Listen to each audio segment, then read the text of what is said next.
Hello. Sweet Subversives, welcome back. Absolutely. It is hump day, and we are here getting humped. Yes. So much humping. So much humping in this day.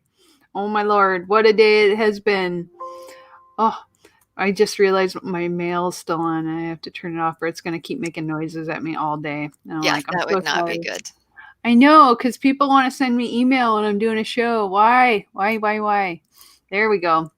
Ta-da! So yes, today there was a big event in the Capitol. There was an inauguration there. I actually watched some of it. It was irritating. The only thing I thought was interesting was Joe None. Biden has the biggest Bible ever, and I was like, he's got big books and he cannot lie because he's gonna swear on the Bible. And that was it. I was like, oh, that was nice. I laughed a little bit about the COVID protocols that everybody had to wear a mask except for him and his family, and then the guy who was swearing him in. And I just kept watching things going, they can get away with so much stuff, whereas everyone else, if we did that, it wouldn't fly. So I did not watch Biden get sworn in. I did not watch Trump get sworn in. mm-mm. I did not watch Bush get sworn in. I didn't watch Obama. No, I do not do the state religious ceremony where we turn a person into a demigod. Like that's not my deal. No, they're public servants. I'm Really. I'm just not. Yeah. Oh, good. I was just like looking. I'm like, yay! And we have a special guest tonight. We do. So rather than talk about state worship. Yeah. And I'm a little discombobulated because I just got done with candidate training, which we had a full online class of candidates. Like we maxed out the Zoom limit again. So we have a lot of candidates that are going to be running for office in 2021 and 2022. And so instead of watching, the every 4-year farce, we were training candidates on what they needed to have set before they publicly launched their campaign. So that was really exciting, but it also means I get done and slam back into the chair, pee real quick, slam into the chair. And then I'm like, ah! Yeah, we were like all the way to the edge right on this one. But yeah, Heather's like, okay, so we have 13 seconds. Let's go on. I'm like, ah! So I will say Ryan said the same thing that I was thinking. I did watch it. But when Amy Klobuchar and introduced him, so I was like, I am not a huge fan of her. Senator Hot Dish. Yes, and it has big books. I cannot lie. Yeah, I'm a librarian, But I figured, like Heather and I were talking, and we're like, screw the inauguration. Let's concentrate on our awesomeness, what our candidates are doing and that kind of stuff. So yeah, I think it's way more fun, and I'm way more excited about the cool kick-ass libertarians that are already in office and kicking ass, taking names. So yes, we have at least one guest tonight, and I am super duper excited. Should I bring her in? Yeah, bring her on in. Okay. And it's been a guest that we've had on a past show. Yes. Here we go. I hope you're ready. Here we are. Hey, Felice, how you doing? I'm good. How about you? Very good. Very good. So, I love your Batman behind you. I'm sorry. I was just like, ooh, that's cool background. So what date was it that you were sworn into office? Yeah. It was December 15th. So they made me wait a minute or so after the elections were done, which makes sense because here in California, we got these preliminary ballots that they have to count after the fact. And it takes some weeks. And it's a new thing that they've been trying out the last couple of years, and we all hate it. So I'm going to assume you did not have a motorcade taking you anywhere. Did J-Lo sing at your inauguration? No, I got nothing. My husband wore a special shirt that said "First Dude." I mean, if that's anything. That's amazing. I got specially made for him. That is amazing. I love that. I love that so hard. Yay! So yeah, so when most people, and I've been seeing people talk about, okay, like we make way too much out of the inauguration. We need to bring it down to the level of like when city council gets sworn in or your state legislature or anything like that. And it's, it's a pretty simple ceremony. It's pretty focused. Everyone says, yep, I'm going to try my best. Right. And then you get on with the job. And to me, that seems, a much healthier way of doing this. Ooh, we get to tour are we touring your home? Yeah. Sorry. Yeah, no, my internet is really, really crappy right now. So I have to relocate next to the router. And it seems to hate StreamYard because I had an issue with this the other day too. Don't mind me while I just talk about yourselves while I get myself resituated here. No worries. Yeah, I have to fix my stand here. A couple other electeds that were going to come on, their internet completely crashed out and died. So, and I know internet is really struggling lately with everyone on it. So, yeah. And our whole New Year's show didn't even work because the internet went down. So, I mean, I totally sympathize. Exactly. Yeah, I think there we go. Exactly. Okay, the stand will not get temperamental. So, Kalish, you've already gotten a taste of the joys of being an elected official. Oh yeah, no, it's a hoot. It's just about as much fun as this stand is being right now. You're doing good on the fly, though. I feel like you're kind of doing an IT sort of thing. Like, I'm making this work. Yes. Heather has had to do that live on our show, too. Yes. I'm like, all of a sudden the sound cuts out. Do this, do this, do this. Mm-hmm. It's like, there we go. And I can actually hear you guys. Yay! There. Not hearing is really hard when we ask questions and you're like, what? Yeah, no, it was cutting in and out, and then I wasn't sure if you guys could hear me or anything. So yeah, we're all set now. Perfect. So I saw a little bit of what happened. You posted a joke, basically. You just posted you wore a funny hat with horns, or I don't even know if it had horns. And I didn't even have horns. Yeah. Yeah, the outrage culture is for real. So we did Jeff Hewitt put on, and he teamed up with a couple of other county supervisors from around California, and they put on this great conference. It was all, super safe. We were outdoor arena, 44,000 square feet, social distancing. I wanted to go to that so bad. No, that's right. You could your $600 stimulus was just barely going to cover your flight out, as I recall. Yes. But yeah, so I was getting ready for that, and I just it popped into my head, oh hey, I've got this funny hat, and with everything that just happened, and I've always got to look for some levity, especially with how insane things are, and so I put on a hat and say, hey, I've got the latest 2021 protest attire, fashions. I'm ready for the Capitol protest tomorrow. Well, I'm usually really careful about who I let onto my friends list. It's either people I know, like normies or whatever. They're usually ones that I know, or it's libertarians. And, there's once in a while I have to get rid of a crazy libertarian, but luckily it hasn't been too often. But it was one of these people I let in, kind of didn't know them, but they were part of one of the local organizations, and just trying to kind of open up the door with them.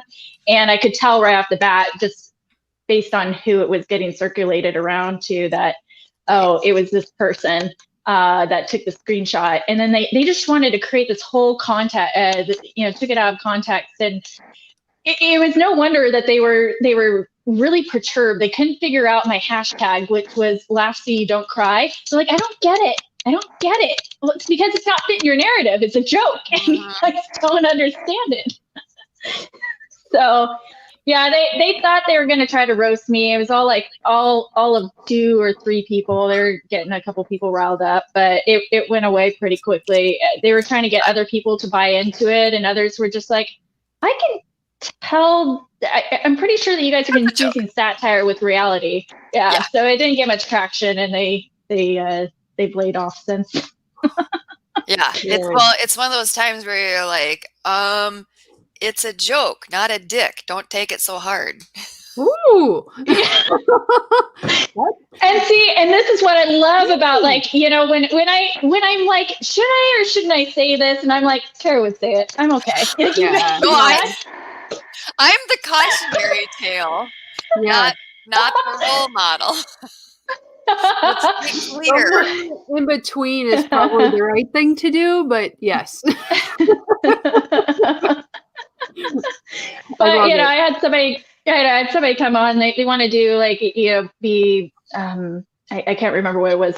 Social media kind of advisor and stuff. So they kind of wanted to give me some tips and everything. I'm like, well, yeah, I could watch what I say, but I'm really just going to go through my friends list and kind of cull some people out and everything, and get rid of some people and not quit being me. Yeah, exactly. Like, this is my personal space, so screw it. Exactly. We love you because you're authentic, and that is, you should always be authentic. Well, what was funny too is when we started getting the campaign rolling, we were using a picture of mine from my husband's fly-in, and just to make things light, I was wearing a Stormtroopers shirt that said "Support the Truth." Yay. And with that, I wore a leather jacket and a scarf, and there was a professional photographer that was at the event, and they got the picture. Well, Christian Malazarte pulled that picture, cropped it, and that's what started getting used. And I never went and retook any professional pictures. So it just unintentionally kept getting used. And I was like, you know what? I'm here to shake up the status quo. Like, let's just go with it. It's pretty subtle. So, here it is. I'm like, I wanted to tell these guys, like, you do realize you elected me knowing full well I was wearing a Stormtrooper shirt and all of my literature and everything. Like, if you don't like me, I don't know. I don't know what to tell you. I think I was trying to show you my authentic self from the very beginning, but you weren't paying attention. It's like when Kara has the people that post pictures of her in a costume when we're at a sci-fi convention, and they're like, "Oh, isn't that shocking?" And Kara's like, "Oh, here's a better one." Yeah, I'm like, that isn't even a good one. I spent probably 42 hours making this costume. This is exactly. Well, didn't you show up to a council meeting wearing a Mandalorian shirt? Like, it's your profile picture, right? You still got the Mandalorian costume I was apron. Dressed like Slytherin. Oh, with Slytherin. Oh my God, I think that I've just never expanded it. No, that is, so the Mandalorian outfit, that was just at a party. But no, okay. I have attended city council with the Slytherin costume on, with the Slytherin tie and everything. Kind of looks like a suit. I am elected. I think all electeds automatically go into Slytherin. That is true. Yeah, fair enough. You get automatically resorted. Yeah, I love it. Although, like, everybody thinks that they're probably Gryffindor or something, but most of us are probably Slytherin or Hufflepuff. So, that's just the way it is. And that's okay. And that's okay.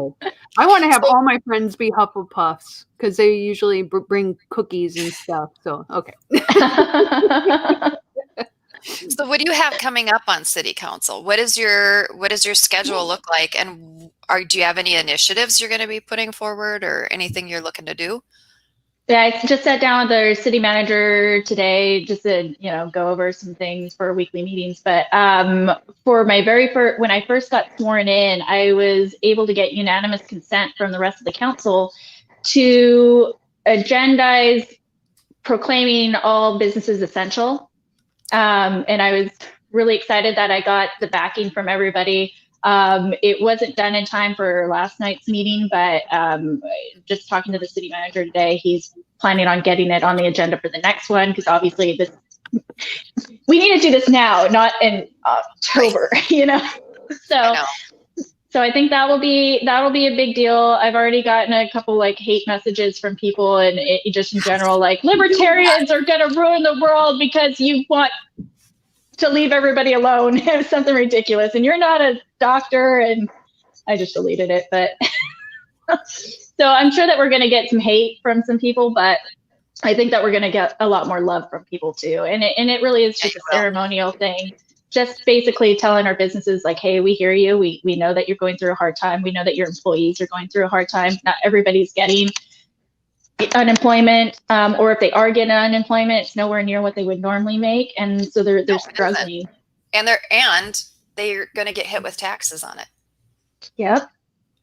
I don't think a lot of people realize that you don't get what you made before, and you have to pay taxes on it. So, and that bill hits you all at once. Mm-hmm. People are going to be very unhappy. But that's really good. I'm glad that you guys are doing that proclamation. Yeah, so we've got that, and then we've got a goal setting meeting coming up next month too. So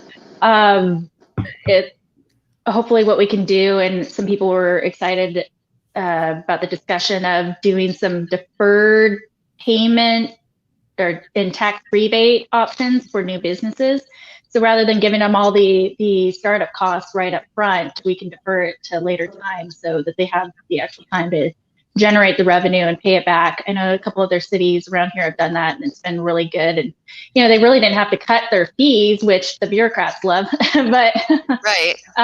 But it really it makes it just easier for the businesses to open up. So we're just more incentives for businesses to open here and continue to streamline the process. We're known for being very unfriendly to business, and I think that we've been making great strides over the last year to try to change that. There's still some things that need to be worked out, but I think we're getting there. So do you, at the city level, do you charge things such as liquor licensing fees, different things like that? Or is that at your county or state? I think when it comes to ABC, it's county. It may be state, but I want to say I just heard that it was county. I've never had to deal with it. And when we put on events before, it was a friend or somebody else in the organization that runs off and handles it. But I want to say it's county. And is that for your restaurants too that serve liquor? Mm-hmm. So we have multiple layers in Minnesota because it's bonkers. Everyone's got to have their taste, right? In this bracket, everyone's got to have their taste in the family. But one of the things that we were able to do is we did not collect their liquor license fees. Mm-hmm. They haven't been able to really operate. These restaurants haven't been really able to serve. So we've just said, well, we're not going to make you pay for a license, you don't use. Yeah. That you can't even do. And I'm thinking in my head, of course, we could just keep not charging that forever. Yeah. It wouldn't hurt. I know. I would be okay with that. Well, maybe they'll forget about it and then they'll never bring it back. Oh God, no. Wishful thinking. Yeah. Just don't ever talk about it again. It'll go away. I know. Just don't talk about it. I know. We got to help small businesses out, though. I mean, and less taxation. That would be awesome. Ooh. Yeah. Does your city, do you have city events still going on? Are those canceled? Are they still just virtual? How is your city handling like normal city events that they do? It's been a little bit of a mixed bag. I mean, it's been mostly, virtual stuff that things have gone to, or like when we did the Christmas parade, it got switched up to where it was like it was reversed. Like instead of the parade coming by you drove by the parade. So they've gotten creative on that.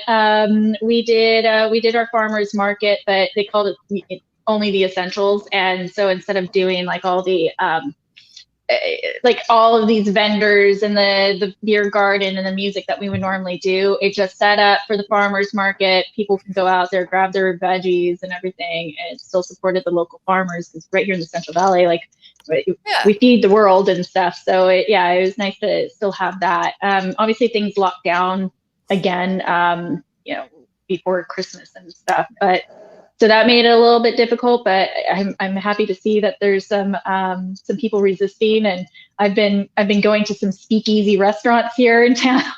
I've decided to be open, which is funny because I'm finding out from like other city officials who is opening and doing dine-in and stuff, and we're all like, yay! Yeah, I know.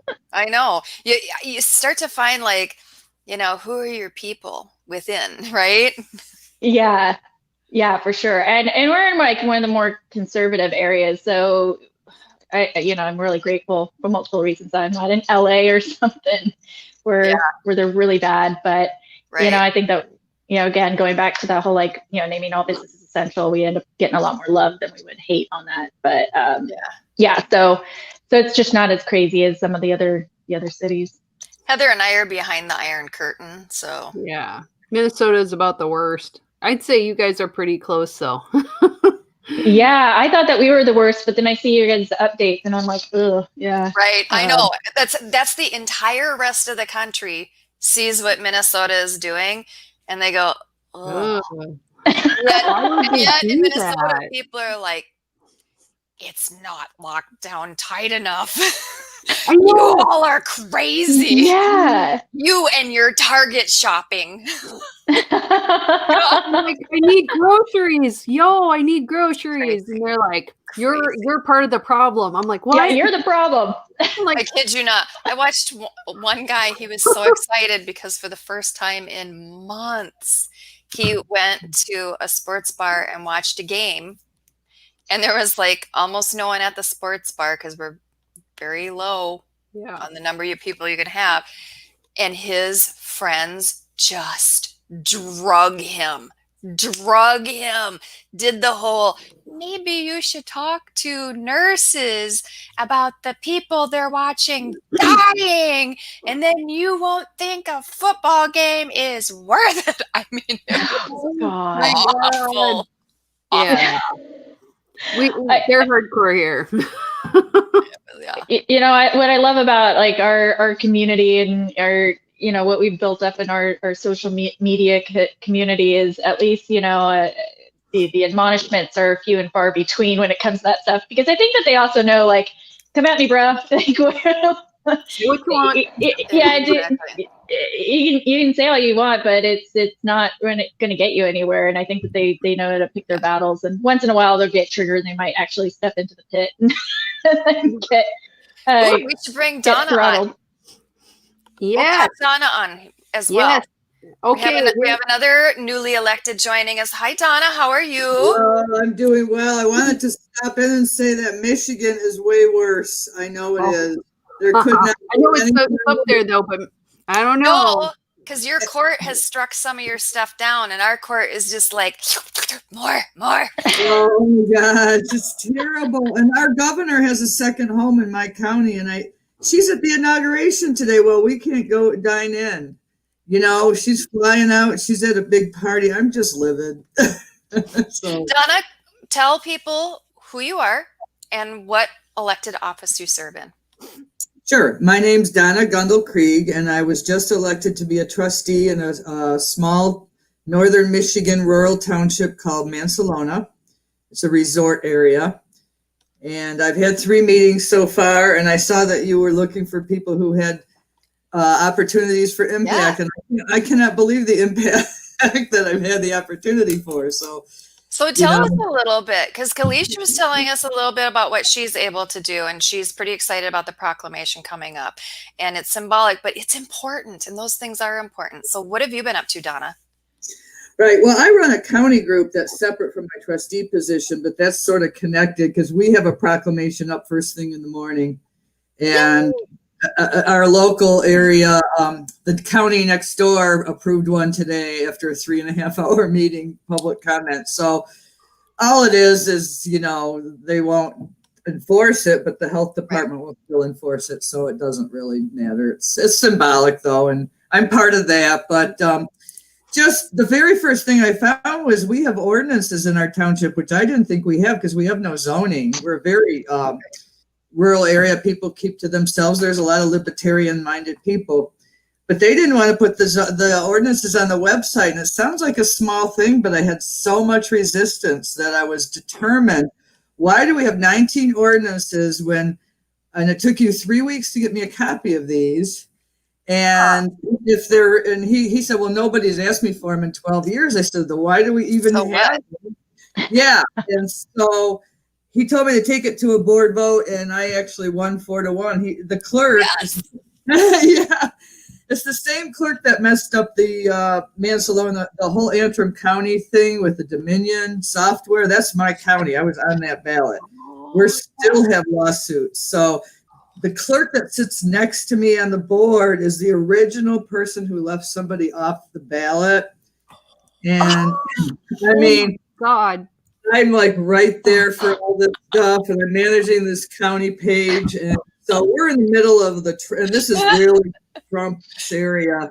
Northern Michigan is 75% Trump. And so, yeah, I've had fun with all this. But, oh, man, I bet. We have, very nice people. Yeah. I mean, very nice people on our board, but 3 of them have been on there forever, the good old boys. And they all jumped to, I was telling you online about that ambulance millage. You know, we just had a big election where everybody voted. They want a special election now in May for one issue, which is to raise an ambulance millage. And they're yelling COVID and using COVID as the excuse. They had no data. No list of equipment they need, nothing. And they just put a bump in the budget. Yeah, and they were all upset about it, but they all said, oh, well, we can't turn down the ambulance authority, but I convinced the other new lady, and it was 3-2. So then I called my friend who's a township trustee in the next township over, and they have not voted for it yet. And they might knock it down because all it takes is one township to knock it off the ballot. So the fight's not over yet, even though we were only 3-2. I'm using my other just because you lose a vote doesn't mean you really lost the vote. I mean, you can always there's always ways to bring around, and those are the things that you learn when you're on council. Like the first year, a lot of times the tricks are all on you, and then you learn them all because you're like, got me again. And then you learn, okay, this is political judo. I'm ready. I can do this. But your situation was, you had someone coming before you, and they felt like you had to vote yes because it's necessary, right? People are like, oh my God, you can't just leave people to die in the street and not have an ambulance, right? And so they kind of have you over a barrel. And they're saying we have to have more money, but they're not justifying it through, these are the funds we've spent. This was the budget we went through. This is the extra we had to spend. This is our projection for the next year. Doing what's normal. Like that's normal. Yep. And not doing that. And you just have to so they picked a number out. Yep. With no justification of, well, why that number? Random. But the sad thing is 3 people still said yeah to that. Like 3 people thought that was good governance. What? And it's going to be a stealth election because nobody's going to show up on May 4th for one issue except for all of the employees. I hate those. Yeah. And they're going to be spending $20,000 right off the bat on this election. So they're going to be in the hole more if they don't get the money. And so I just, that's little stuff, but it's right down the road, right in your backyard. You know? It is. And good for you working with your neighboring township and saying, this is what the deal is. Kalish, are you on any commissions that interact with your other surrounding cities or county? Yes. Oh my God, I have these written down. 1 second. No, yeah, I totally get it. I know. Some of these were brand new, and I was just like, well, that sounds interesting. So yeah, I think that our San Joaquin Joint Powers. That's one I was trying to remember. That one works with the other ones, and I think that's more about annexations and yeah. And it looks like I'll be part of the board for League of Cities for California here. Yeah, so I was shocked at that. Yeah, and Francisco Ramirez was the one that said, "Hey, they've got an opening. Go ahead and put that in." And I hemmed and hawed because I was just like, "I'm brand new. Like, are they really going to pick me and all that stuff?" And he pushed me, and I put it in there. And he was on the board. I think he was like, yeah. Well, I should know this. Yeah, I think he was actually president, or he's one of the executive board members. But he went to bat for me, and it looks like I'll be up for the only nominee in front of all, like, God, I can't remember how many, couple hundred people or whatever, to put me on that board. So I think it's going to be huge. That's obviously networking within our division, and then going up to Sacramento. And, this is what I'm really what I'm here for. I love talking to people and networking and, building those relationships. So that's going to be a really exciting one. And I encourage all Libertarian electives. So there is, your area League of Cities, and then it rolls up to your state organization, and then it rolls up to national. And I encourage you to be active in it. Yes, there's decent training, but also you find out a lot of really super, super, super evil crap that is rolling down your way that they are developing and getting ready to do. And if you find out about it ahead of time, you can head it off, right? You can say, that's not something that we want happening in our area. That's not a technology we're going to adopt. Like the little poop sensors they put in the sewer systems that, I kid you not, detect drugs in people's poop. There are cities that have that right now, and they're trying to roll that out to more and more cities, and they try to get cities to do those sensors every time they replace a pipe. Because the price has gone down really cheap now. So you find out about stuff like that you can head it off. The other thing that you can do is you can start to alter the conversation, because when they're talking about things like that, you'll see other people are all excited and they're like, ooh, how much is it? Da, da, da. And you can raise the ethical questions. Is this something cities should be doing? What's the ethical considerations of that? And that changes the tone in the entire area. And you have now brought that conversation in to like multiple cities in your state or across the country. Like you have now altered the conversation in a way that you normally would never be able to impact. But the other thing is, I am trying to get together a libertarian group at the national conference to show that we're not alone. Libertarians do exist, because the Republicans do their little caucusing there, and the other old party does their caucusing there. And I think it's important to have visible representation in front of people, and to say, yeah, we do exist. Because when I go there and I'm, flying my libertarian flag, I got a lot of questions from other electeds who are like, really? I guess it's possible. I need to look into this, right? So that's my slightly off topic.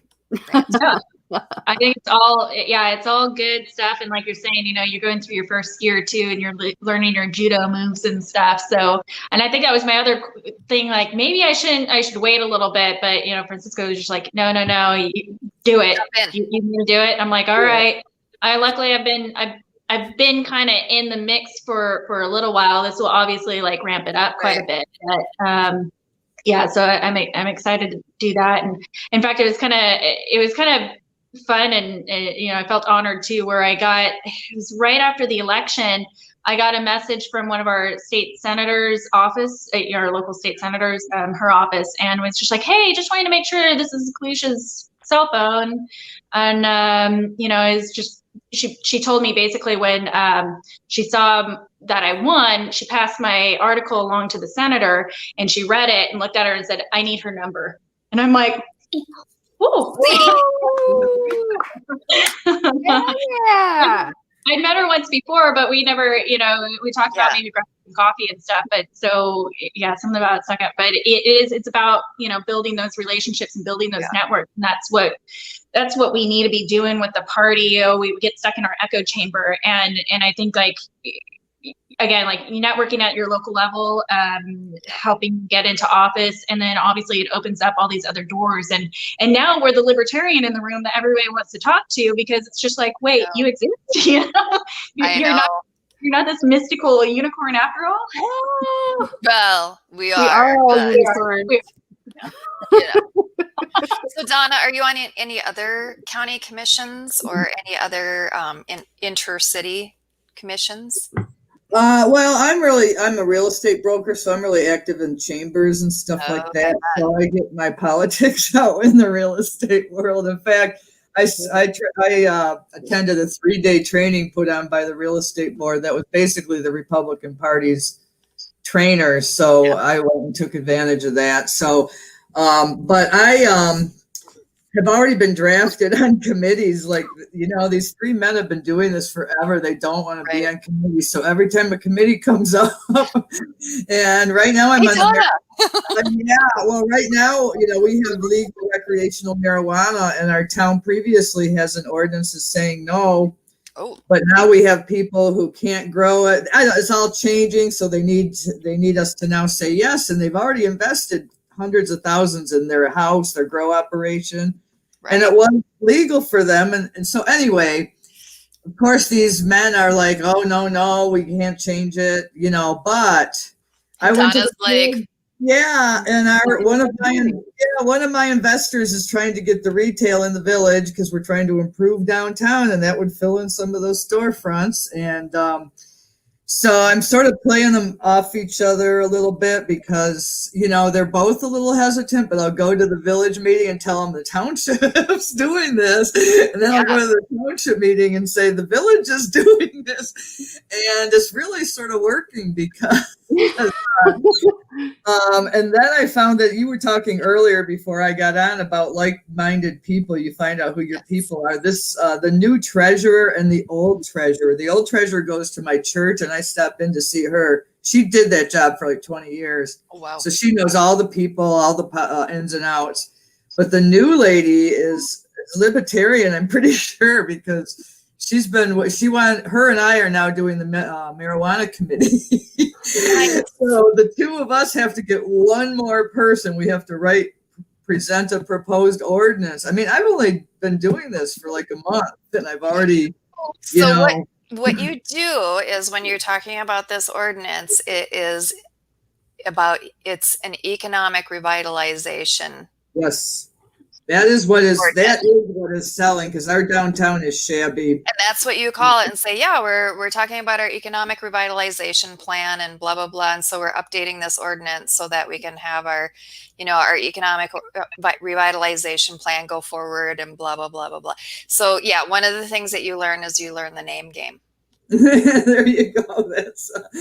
And one of the people who's pushing for it is the investor who's cleaned up all the buildings in town and created housing, and he's one of my clients. So it's a small town, and I find it so much fun. I find it so much fun to dig in deeper to all these characters who are playing all these roles in this town, and so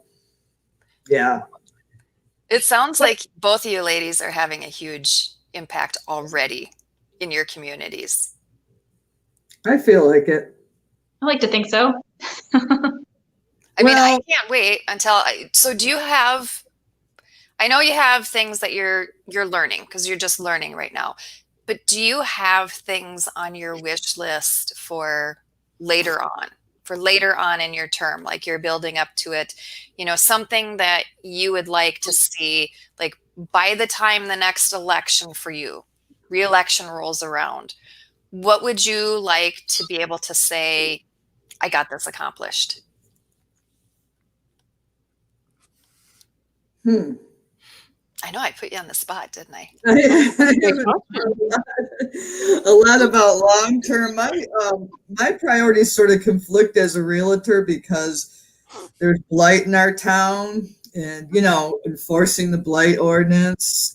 People don't have garages, so they keep all their junk in their yard and that type of thing. And we have no zoning, so everybody's really gung-ho to get the town cleaned up, as am I, since I'm a real estate broker, but it sort of conflicts with the real. So I would like to say I want to get the town cleaned up, but I haven't quite figured out how to do that in a libertarian way. We have some grant programs going, which I think are fine because those are voluntary donation type things, and cleaning up blight that way versus sending the constable everywhere. Which is sort of where, I don't know. It's hard. And those kind of issues, it's good if you can network with other elected libertarians and say, what are you doing in your town? What kind of proposals have you seen? Have you ever heard of anything to try? Those kind of things. I think, we need to start networking with each other more. Yes. Because we all have questions. We are all trying to find some type of solution, and we can't all reinvent every damn wheel every year. Well, it's good to hear like successes, because then you're like, I'm going to do that in my community. I'm going to take that idea and make it work where I am. And I love that. Mm-hmm. That's why we all have to talk more. It is true. It's really lonely. Northern Michigan, there's no other libertarians elected, and there's only 2 or 3 in the state, and they're in Detroit, which is a whole different place. So yeah, we're pretty removed from the state and from other libertarians, to be honest. So, Donna is an island in the ocean.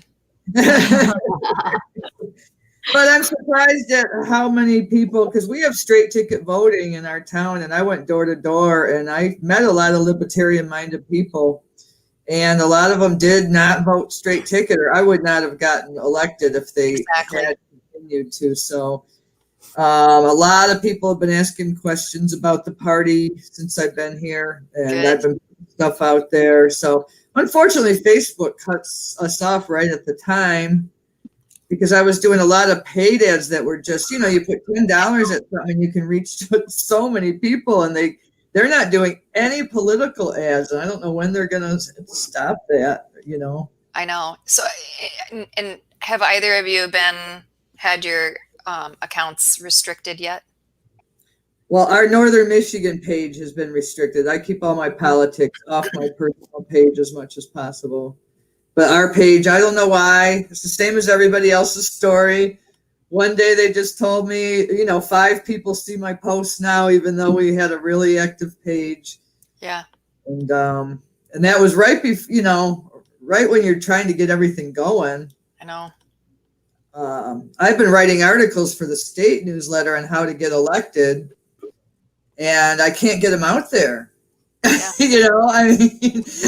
I used to be able to put $5 or $10 and they would get shared, and all kinds of people would see them. And if you can't advertise them, or if they've restricted your page, nobody sees them. Mm-hmm. So, what about you, Kalish?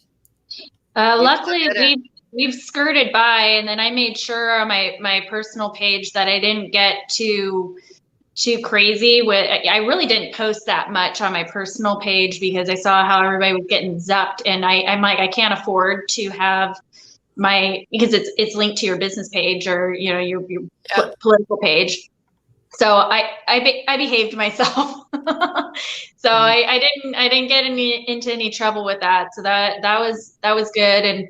But yeah, I had to go and jump through the hoops and stuff and get verified, and it was all crazy. So I could actually run any kind of ads. But I was able to successfully finally get one done, and it was like literally just a few days out from the election. So I only ran. But Yeah. Although I've been trying to figure out what is triggering this latest over the past week algorithm, and I can't figure it out because some of the people that we have had get zucked. I mean, their personal page is getting zucked, and it is like their grandchildren and their cats. I mean, Yeah. that's all that they don't post a single political thing on there. Da da da. And they're getting shut down.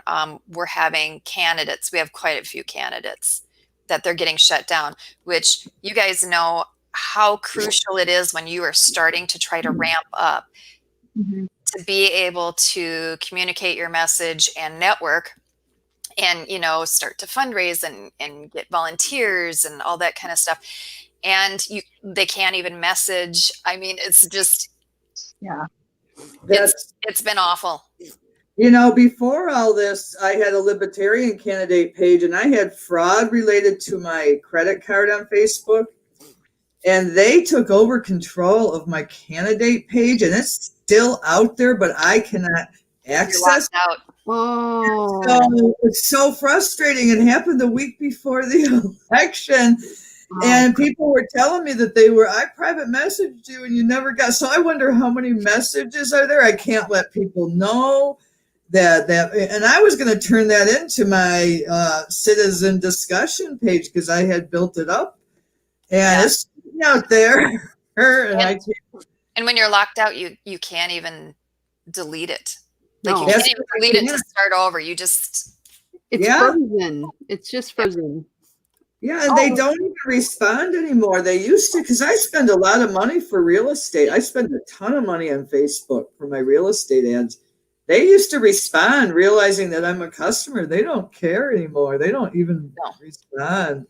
No, and LP National worked with candidates, especially, and our state affiliates right before the election in November, because that was one wave of getting zucked. And we were able to get a human and work with their political division and get pages turned back on and get accounts turned back on, because they should not have been restricted. Yeah, now forget it. I'm going to bring in Scotty. Hey, there's Scotty. Hi, how are you doing? Scott, how you doing? Yeah, And first, Scotty, you got to tell a little bit about yourself. Sure, no problem. I was looking for my background, but I guess it just there's the green screen. I'm in Detroit. I got elected to be a member of the Community Advisory Council in Detroit for my district. Detroit is broken into 7 districts, and I'm representing District 4 as a member of the Community Advisory Council. I got 92 or 93% of the vote. And that's because I got in on the ballot, and the other 2 were write-ins. There is a total of 5. Good job. And I just ran into an issue. The number 1 task: get on the ballot. Yes, it's important. Sometimes it's just a matter of being there. Now, I actually played a role in creating the Community Advisory Council because I circulated petitions to do this. It's the only elected body in the city of Detroit created by petition. All other ones exist automatically under the city charter. And right before I got on here, I was busy responding to an email from my city councilman who's got the job of filling vacancies. And the way it works is 5 people are elected, and then the elected members are to choose the 2, or you can provide a list, but there's no minimum number on the list. So you could just pick one of each to choose a senior issues representative and a youth representative. That has to be done by the end of the month. January 31st is a Sunday. So that means we have to have our list in by Friday, a week from this Friday. Fridays are the best day for our members to meet. me and the two other elected members. By the way, one of the other elected members is also a Libertarian, as a write-in. And so what we're doing is we're supposed to have this meeting. It's required by our city charter to meet and select these two people. Now, it's also the councilman's job to appoint people to fill vacancies. It says that in the charter. But he's looking for a legal advisor's permission to do what the charter already says he can do. Now, I think this is purely dilatory because now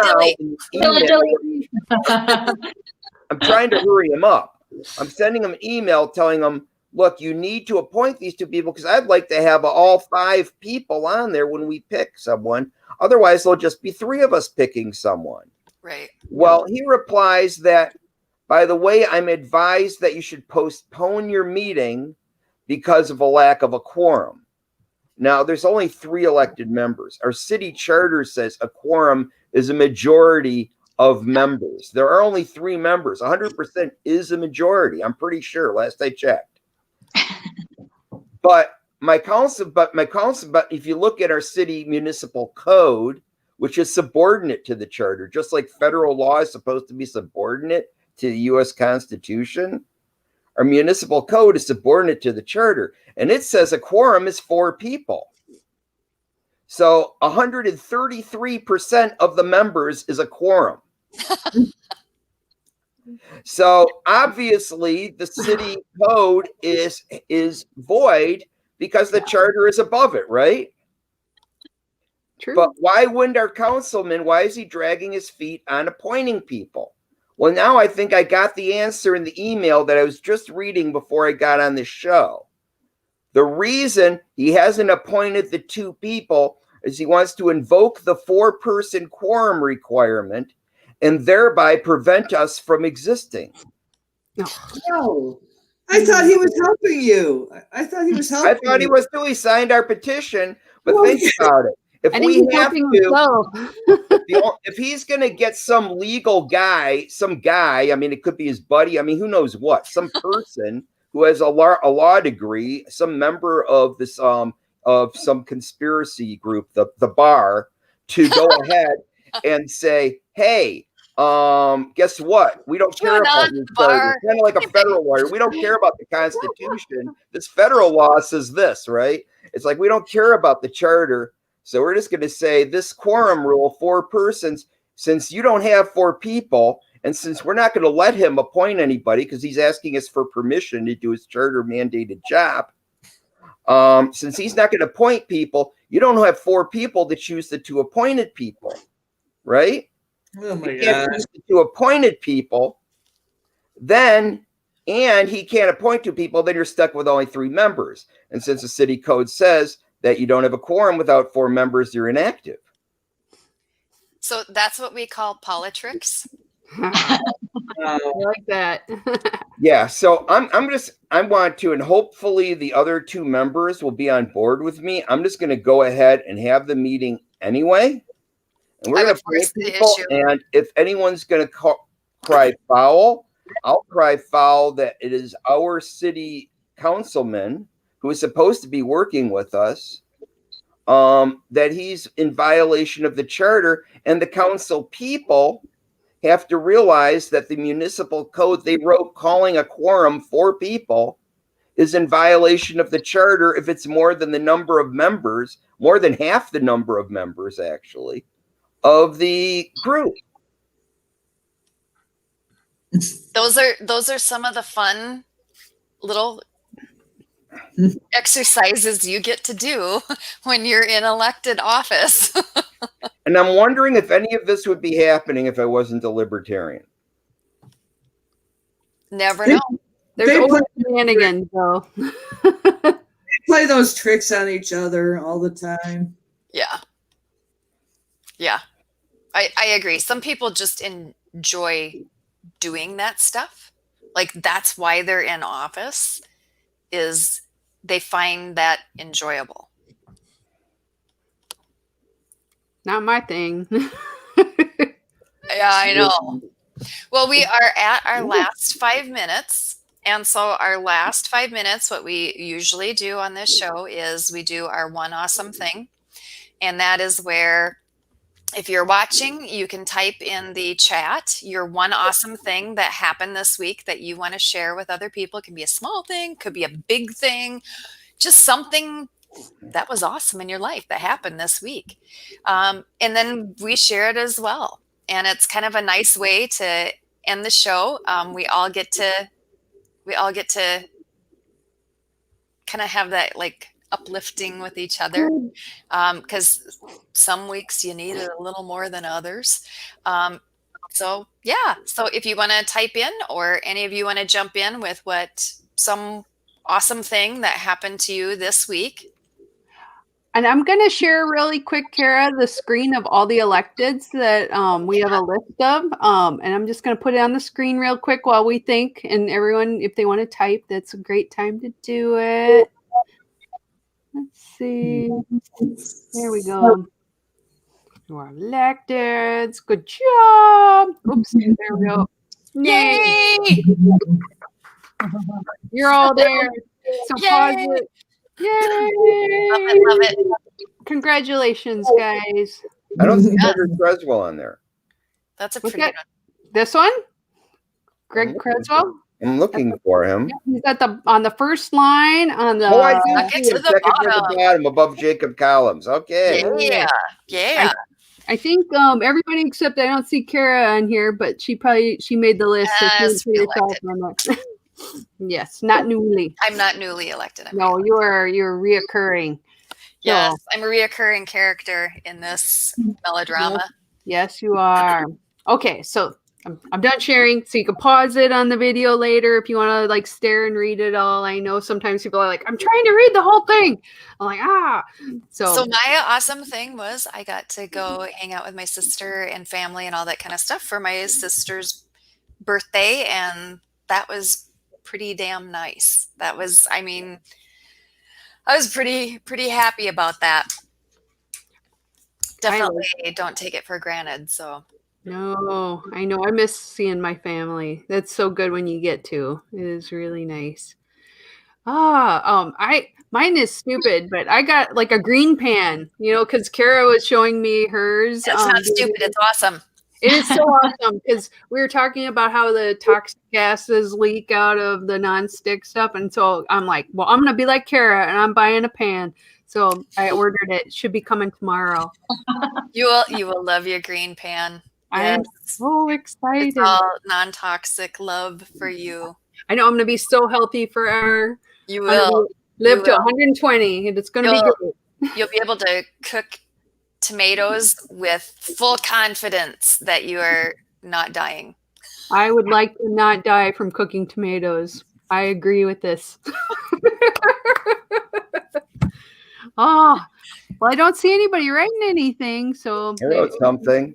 Yeah, let's do something. I did. Well, I'm celebrating just the fact that in the past 4 years, fewer Americans have died in war than any other 4-year interval that I know of in my lifetime. And I think that's a great thing. 4 years of peace. Let's keep it going. Good. Let's have more peace. More peace is always a good thing. We are the party of peace. Yo. Travis. Here. And he said, I am glad that 26 Libertarians got elected. I think that is a great thing. I think that's awesome. Yay. So anything for you ladies? Yeah. Go ahead, Donna.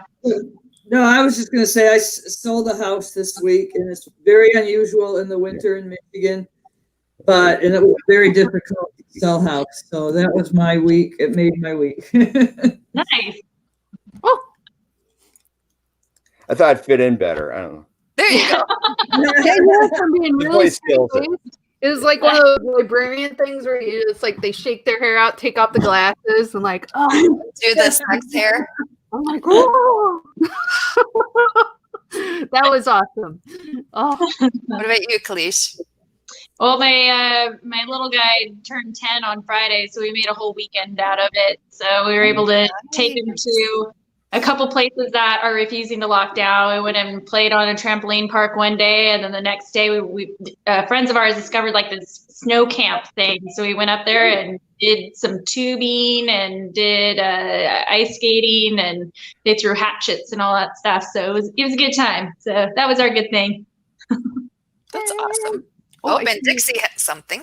Dixie Grisham True. I went to high school with you, and we were good friends. I haven't seen you forever, but I am so glad that you got to check out the show, and I hope you have a better week. Oh, that's so awesome! I love it when I get to see people that I don't ever get to see, and then happy birthday! I love it. Well, thank you guys so much. And thank you for running. Thank you for getting elected. And thank you for what you guys are doing in office. Really, really appreciate it. I look forward to catching up with you guys later in the year, and we'll hear what you guys are up to and what you've been able to accomplish and what challenges you've faced. So I'm so happy about this last crop of electeds. I mean, we have some really spectacular people who got into office, people like you, and that can show the way for our next crop of electeds coming up here, our 2021, which some of those elections start in, I think, May. So it's coming up pretty quick. But thank you very much. Thank you. Thank Always you. Have a good night, everyone. We'll see you next Wednesday. Okay. Right.